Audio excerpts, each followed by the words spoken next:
you touched on consultants and advisors. I've always wanted to ask you this question because a lot of people ask me as well, what is the difference between a consultant and an advisor? Are they the same thing?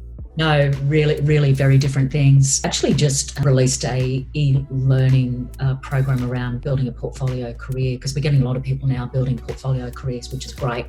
They don't necessarily understand the difference about being an advisor or a consultant or a contractor or a director. And they are really very different things. A consultant is really someone who their value is what they know and also maybe what project that they're being involved with. So a lot of consulting roles are 3 to 6 month type of roles, and they provide recommendations, right? So they're saying that what I know is the most important thing and I recommend this to you. And it may be then you get a contractor that may come in and do the piece of work. So a consultant is different to then a contractor. Contractors are there to fulfill a particular function. Very often those two get mixed up, and so I've had the situation myself where I say I need a contractor to do a piece of work. They come in and do the piece of work and all they want to do is consult to me, and I think, no, I just want that piece of work done. So being really clear around your brief about what is it you're looking for. Where it gets problematic though is when someone tries to be an advisor and then sell in a piece of contracting work or consulting work at the back end.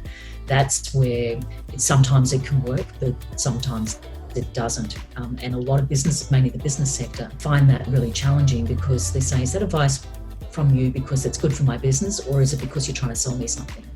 And that trust gets undermined because you're second guessing why are you providing that advice to me now. So separating out the role of an advisor to that of a consultant or a contractor, I think it's really important from an ethical point of view, but also from a trust. It's kind of the less that you do, the more valuable you become as an advisor, because you're not there to sell a piece of work. The advisors are there to problem solve and then to really review the options and to say, if I was to do it, I would do it this way. The business owner is still separating out, saying, but it's still my decision. I need to own that decision. It's not your decision to make.